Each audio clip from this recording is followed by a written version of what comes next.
Losing weight can be hard and confusing enough as it is. And if you're not losing weight, but you're doing everything right, you feel like you're eating healthy, there could be some sneaky and seemingly healthy foods that you're eating every day that are actually sabotaging your weight loss efforts. Think wolf in sheep's clothing, for example. And in this video, I'm gonna break down 5 of these healthy foods that are holding you back from losing weight. And make sure you stick around until the end of the video because some of the foods that I'm about to mention might come as a surprise to you. What's going on, guys? Carlo Macapinlac here from newbiefitnessacademy.com. I help busy professionals lose weight so they can fit better into their clothes, feel more confident, and live an awesome life. If you're new to the channel, make sure you hit that subscribe button and hit the bell to get notified every time I post a new video every week.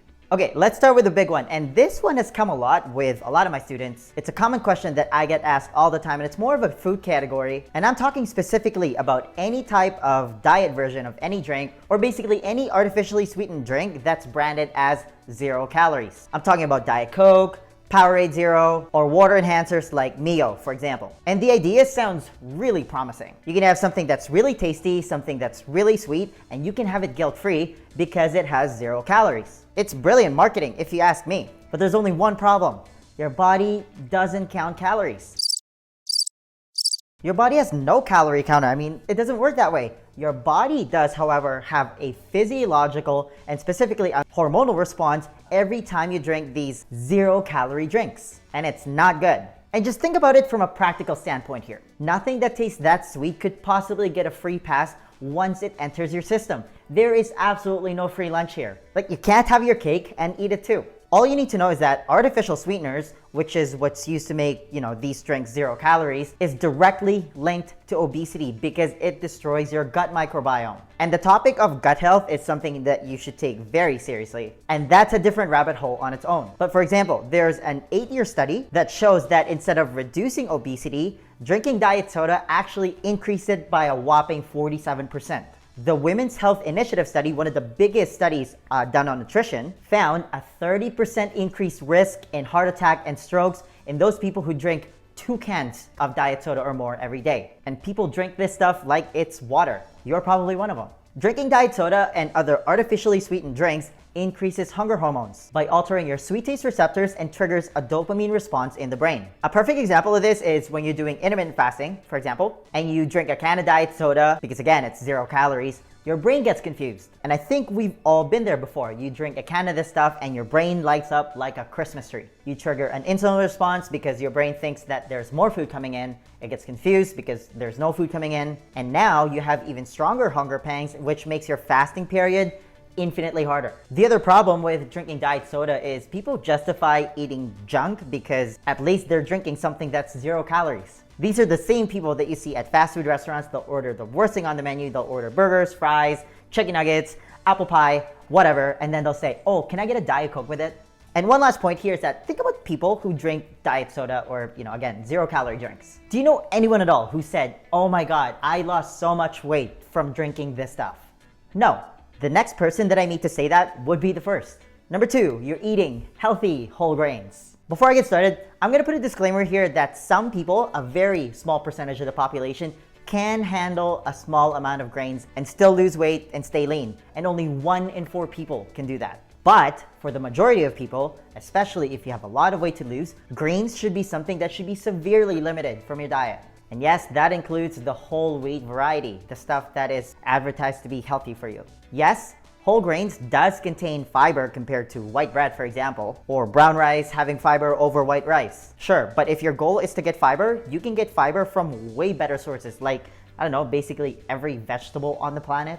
And even then, fiber isn't something that's even required in your diet. For example, some people eat a purely carnivore diet, so they have very little dietary fiber, the stuff that's supposed to be healthy. And these carnivore diet people always report that they are in their best state of health. Back to grains. Your body still has to produce the same amount of insulin when you eat grains, when you eat whole wheat bread versus white bread. Insulin is your fat storage hormone, by the way, and it's important that you do your best to moderate your insulin response from the foods that you eat if you want to lose weight. The other thing that a lot of experts never talk about is that whole grains contain a high amount of anti-nutrients, including lectins, phytic acid, and wheat germ agglutinin, or WGA for short. If you've never heard of anti-nutrients before, it slows down the absorption of vitamins and minerals in your body. It's also the root cause of a lot of digestive problems out there, including GERD, IBS, IBD, thyroid problems, and a lot of autoimmune diseases like Hashimoto's, for example. I told you I'm gonna drop some knowledge bombs on you here.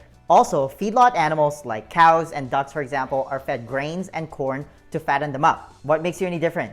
To sum things up, the idea of whole grain goodness should be completely deleted from your vocabulary and your diet. It's actually making you fat. Now, what should you eat instead? Because this is a big one. How about cauliflower rice instead of brown rice? Cauliflower has kind of become the new grain of vegetables, with the biggest caveat being that it has 800% fewer carbs than regular rice. One more thing that I want to add, if you're still against reducing grains from your diet, is that for 99.99% of human population, human beings did not eat grains. And that statement alone should debunk the myth that human beings need to eat grains to be healthy. Because modern agriculture, which is when we started domesticating grains, only started about 10,000 years ago. Human beings, on the other hand, have been around for over 2.5 million years. The math is simple here. We simply did not evolve to eat grains. Our stomachs specifically, again, I'm talking about the gut microbiome here, simply haven't had enough time to evolve to process this stuff. That's why it causes so many digestive problems. I'll make you a deal, okay? How about you stop eating grains completely for 21 days, okay? Just give it 21 days. 3 weeks. And then I want you to report back to me. Comment below this video, and you're gonna be surprised how good you're gonna feel, how much energy you'll have, you're gonna be less bloated, you're gonna be less inflamed, and you're gonna lose a lot of weight. You're welcome. Number 3, you're eating too much snacks like crackers, and this includes the low carb option.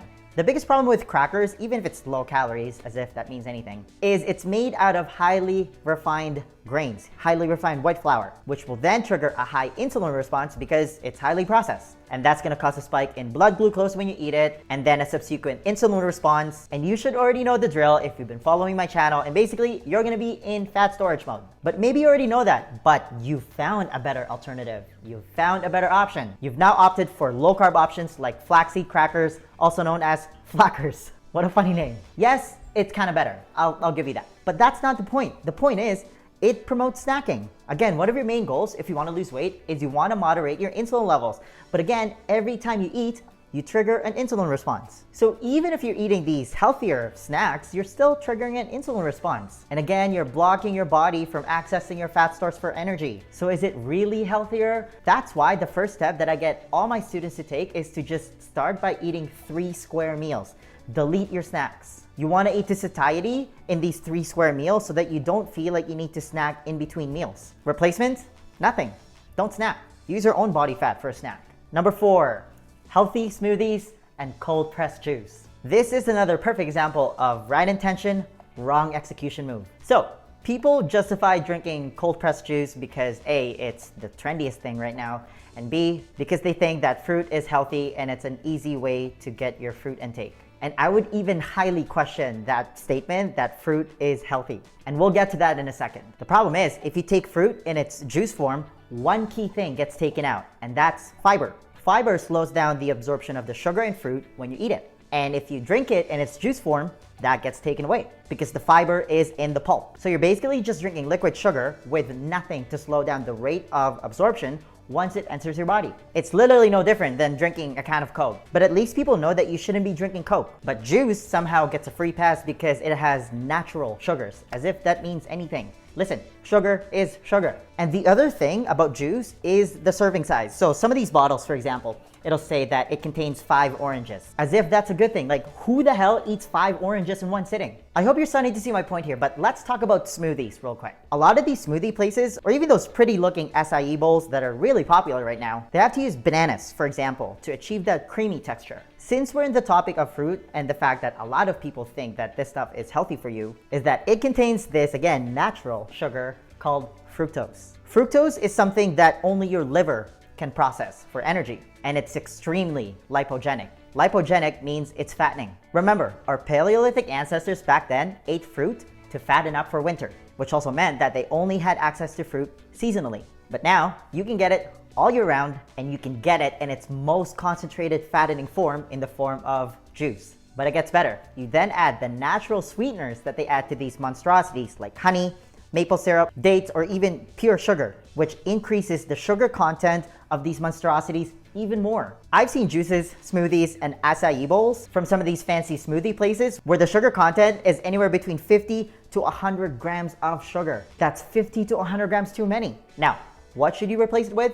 I don't know, water. Number 5, granola and instant oatmeal. Granola and instant oatmeal both get a health halo for some reason as a healthy snack or a healthy breakfast, but there's really nothing great about it. The base of granola is oats. It's the same with instant oatmeal. Duh. And that should immediately trigger some alarm bells if you've been paying attention to what I've been saying in this video, because oats is a type of grain. And you already know how I feel about grains. And in order to make granola, either as a granola bar, it's typically drowned in maple syrup, honey, or powdered sugar. It's the same thing with instant oatmeal, which are just ground up sweetened oats, which again gets quickly absorbed by your body because it's highly processed, which causes a high blood sugar spike, resulting in a high insulin response. Again, that's something that you don't want to happen if you're trying to lose weight. Okay, I'm gonna give you a bonus one that nobody ever questions, but it's an absolute killer when it comes to your weight loss progress. Let's talk about pre and post-workout supplements. I'm talking about pre-workout, BCAA, Gatorade, and protein powders here. And I'm gonna get a lot of hate from the bro science community here, but I don't care. You can voice your opinion in the comments below. Okay, let's talk about pre-workout, BCAA, and Gatorade. They're all literally just sugar bombs. So, people take pre-workout because of the caffeine. The problem is, it's usually sweetened with artificial sweeteners. See point number 1 to know why that's no good. How about just drinking coffee or green tea if you want some caffeine? BCAAs, same thing. They're sweetened with artificial sweeteners. Again, that's no good. With Gatorade, you don't ever have to drink that stuff, even if you're an athlete. And people drink this stuff to replenish their electrolytes. You know what else replenishes your electrolytes? I don't know, salt? Now let's talk about protein powders real quick, because everyone, including their dog, is told that they need to take this stuff after their workout. Again, this falls in the right intention, wrong execution category. Because you're told to take this stuff to build muscle, you need to hit your daily protein target, which most likely means that you're working out. So that's awesome. It's good that you're working out. But here's the thing, you actually need way less protein than what's being advertised out there. Even the conventional wisdom of eating your body weight in pounds and then eat that in grams in protein. So for example, a 150-pound man should eat 150 grams of protein. That's way too much. You actually only need 0.7 grams of protein per pound of lean body mass, okay? Not body weight, lean body mass. And you get your lean body mass by subtracting your body fat percentage. So you don't actually need to ever supplement with protein powders. And the other problem is protein also spikes your insulin levels. But that gets extremely magnified when you take protein powders, because casein and whey, which is what's in protein powders, are extremely insulinogenic. Insulinogenic means it's highly insulin stimulating. And one last thing about protein, your body can't store protein. So your body then has to convert all that extra protein into glucose through a process called gluconeogenesis. And if you have excess glucose in your system, it gets stored as body fat. If that's breaking news to you, well, now you know. My general rule with protein is this: don't drink your protein, eat it. Like, what do you think is more satiating? A piece of steak or a scoop of protein powder? You probably noticed that a lot of the foods that I just mentioned in this video are highly processed. Remember, our Paleolithic ancestors did not eat any of the foods that I just mentioned, and they were all naturally lean and strong. Because you gotta remember, there are no bad foods, only processed ones. And that's the whole point of this video, is that if you just eat whole, mostly unprocessed, single ingredient, nutrient-dense foods, you're gonna feel great, you're gonna be healthy, and it's not a matter of if you're gonna lose weight, it's only gonna be a matter of when. The next question then becomes, how are you actually supposed to eat if you want to lose weight? Because here's the thing, 80% of your body composition is determined by your diet. You can't just freestyle this part. Do you have a proven plan that you can follow? To help you with that, I want to give you a free copy of my Lean Body Blueprint. This is how I melted all the fat around my stomach without depriving myself of my favorite foods or wasting hours at the gym. It's a simple 4-step process specifically designed for busy professionals, and it's the exact same blueprint that I teach to all my private coaching clients, and they've all gone to see some amazing results. If you want to be the next success story, then download your free copy of the Lean Body Blueprint right now. There's going to be a link somewhere at the top here or in the description box. Just click on it, type in your email, and I'll send it to you right away. All right, that's all I've got. Give this video a thumbs up if you enjoyed it and share it with your friends. Please subscribe to my channel if you haven't already. I post a new video every week. And hey, leave a comment below if you have any questions about this video. Thanks for watching, and I'll see you in the next video. First, a high five.